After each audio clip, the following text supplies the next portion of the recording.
Absolutely, family, absolutely. And I think this is a very important topic that more people need to talk about and more people need to know, because even in the spiritual community, a lot of people make this mistake. I don't like to come down hard on people, but you got to understand that this is very important, and some people think they're getting away with it, but they wonder why they're stuck on certain things. I can't get past this financial level. I can't find a love life. Well, getting an abortion will block you from those things.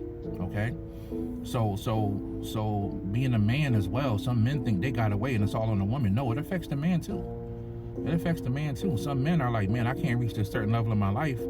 I feel blocked, and it's because you had the lady you was with had an abortion. And some men will say, well, I didn't want to have it.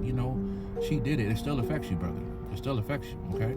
So I want you guys to understand these things. It's very important, right? Now, people suffer in different ways. They suffer mentally, physically, spiritually.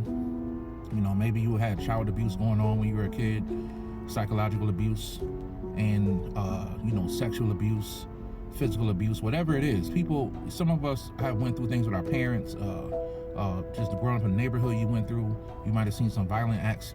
We all need therapy sometimes for something, and I want to let you guys know it's okay to get therapy, right? Because some people need to be responsible. See, therapy is going to hold you responsible, and some people run away from that. They don't want to be responsible, but years later they'll look back at their life and say, man, I messed up. I didn't go get this therapy, and it could have really made me see the truth. But some people want to run away from their own truth. Abortion is one of those things, right? You can't run away from that, family.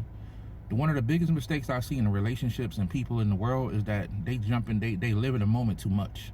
It's okay to live in the moment when you're enjoying the day, the sun's out, you're at a park, you're with your family. Enjoy the good times, enjoy those moments, right? But when you're getting ready to get into a contract, always remember this.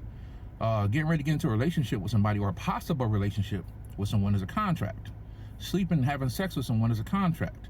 So before you get into these contracts, you need to give it time.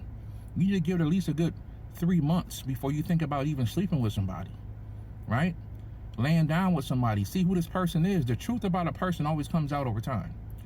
Really give it time. Today, people 1 week, 2 weeks, they in, and then they say, oh man, I'm stuck. Well, you didn't give it time to see who this person is. That's one of the biggest mistakes people make in life. Don't live in a moment when it comes to contracts. Take the time, think about the contract, think about what you're about to get into, because it could cost you your life. It could cost you pain and suffering for your whole life, family. All right? I just wanted to tell you guys the truth about abortions, and that's what it is. It's a karmic strike on your life if you don't fix it. And every time you do it, it's another karmic strike. All right?